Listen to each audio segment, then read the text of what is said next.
ఒడిదుడుకులు ఎదుర్కొన్నప్పటికీ, పార్టీ అధికారంలో ఉన్నా లేకపోయినప్పటికీ, పార్టీ ఇవాళ కార్యకర్తల మీద నడుస్తున్నప్పటికీ, నాయకులు ఎన్నెన్నో పదవులు అనుభవించి వారి పదవుల కోసం మోజుతో ఇతర పార్టీలకు బదిలీ అయినప్పటికీ, ఈ రోజున ఎటువంటి నాయకుడు లేకపోయినా తెలుగుదేశం పార్టీ కార్యకర్తల గుండెల్లో, ప్రజల గుండెల్లో, ముఖ్యంగా మహిళల గుండెల్లో నుంచి చీల్చుకుంటూ ఇంకా ఉద్భవించి మేము సైతం తెలుగుదేశం పార్టీ మా జీవితాలే కాదు భావితరాలకు కూడా మేము ఈ పార్టీ జెండాను వదిలిపెట్టేటటువంటి పరిస్థితి లేదు అని ఇవాళ రోడ్న జనాన్ని చూస్తూ ఉంటే మనకు అర్థమవుతూ ఉంది.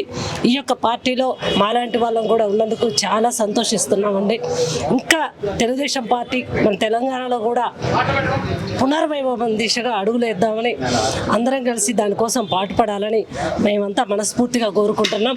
కేసీఆర్ ఏదైతే 9.5 సంవత్సరాల పాలనలో కూడా తను చేయాలనుకున్నటువంటి పని చేయలేకపోయాడో, మళ్ళీ ఈ రోజున అధికారం కోల్పోయి కాంగ్రెస్ వచ్చినంతట్లో మరి ఏదైనా మాట్లాడితే అధికార పార్టీ కాంగ్రెస్తో కాకుండా ఇక్కడ లేనటువంటి ఆంధ్రాలో ముఖ్యమంత్రిగా ఉన్నటువంటి చంద్రబాబు నాయుడు గారి మీద ఆయన అక్కసు వెళ్ళగక్కుతున్నారు అంటేనే అర్థం చేసుకోవచ్చు తెలుగుదేశం పార్టీ బలమెంతో, కేసీఆర్ బలహీనత ఎంతో. మరి దీన్ని బట్టే తెలుగుదేశం పార్టీ ఏంటో ప్రజలకు తెలుస్తూ ఉంది. రేపు మళ్ళీ అధికారంలోకి వస్తాం, పునర్వైభవం దిశగా ఖచ్చితంగా అడుగులు వేస్తాం, సాధిస్తాం.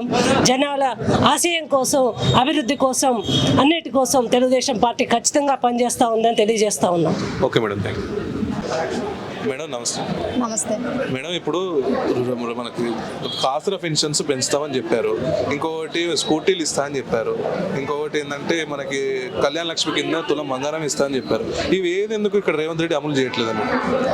రేవంత్ రెడ్డి ఎందుకు అమలు చేయటం లేదంటే, ఆ రోజు అధికారం కోసం ఎన్నో వాగ్దానాలు చేశారు. కానీ ఈ రోజు అవన్నీ అమలు చేయాలంటే వాళ్ళ వల్ల కాదు. గద్దెనెక్కారు, ఇక వాళ్ళు చూసుకోవటం సరిపోతుంది. ఇంతకుముందు తెలుగుదేశం ప్రభుత్వం ఉన్నప్పుడు ఏ అభివృద్ధి కార్యక్రమం అయినా కూడా చెప్పినట్టు చేశారు. ఆ రోజు క్రీస్తు శిష్యులు నందమూరి తారక రామారావు గారు ప్రజలే దేవుళ్ళు, సమాజమే దేవాలయం అని చెప్పి ఆ రోజు తెలుగుదేశం పార్టీని ఏర్పాటు చేయడం జరిగింది. పేద ప్రజలు ఉండటానికి ఇల్లు, తినటానికి తిండి, కట్టుకోవటానికి గుడ్డ అనే నినాదంతో 2 రూపాయల కిలో బియ్యం ఇచ్చి ఆ రోజు పేదల సంక్షేమం కోసం ఎన్నో కార్యక్రమాలు చేశారు. మహిళల పట్ల ఆస్తిలో హక్కు అని చెప్పి, తర్వాత మహిళా యూనివర్సిటీలు, మహిళా పోలీస్ స్టేషన్లు, ఇలాంటి ఎన్నో ఆడపడుచులకి అండగా, తెలుగుదేశం అంటేనే ఆడపడుచులకు అండగా తెలుగుదేశం పార్టీ ఎంతో అభివృద్ధి చేసింది. ఇంతకుముందు గతంలో కాంగ్రెస్ పార్టీ ఏం చేయలేకపోయింది. తెలుగుదేశం పార్టీ స్థాపించి మన నందమూరి తారక రామారావు గారు పేద ప్రజల తరఫున రాష్ట్రాన్ని అన్ని విధాలుగా ముందుకు నడిపించారు. అదే ఈ రోజున మళ్ళీ తెలంగాణ అని చెప్పి కేసీఆర్ టీఆర్ఎస్ పార్టీ పెట్టి పార్టీ ముఖ్యమంత్రి అయిన తర్వాత ఒక్క వాగ్దానం కూడా నెరవేర్చలేదు. రుణమాఫీ అన్నాడు, రుణమాఫీ చేయలేదు. ఏ కార్యక్రమాలు చేయకుండా కూడా జనాలు దింపేశారు. తర్వాత మళ్ళీ కాంగ్రెస్ ఎన్నో వాగ్దానాలు చేసి అధికారంలోకి వచ్చింది. అయినా ఈరోజు కాంగ్రెస్ కూడా ఏ కార్యక్రమం కూడా చేయట్లేదు. మహిళలకి 2,000 కాదు 4,000 పింఛన్ ఇస్తాను, అవి లేవు. మహిళలకి 2,500 అన్నారు, అవి లేవు. తర్వాత ఇలాంటి వాగ్దానాలు ఒకటి కూడా నెరవేర్చకుండా ఈ రోజు కాంగ్రెస్ పార్టీ ప్రజల్లో అభాస్పాలైంది.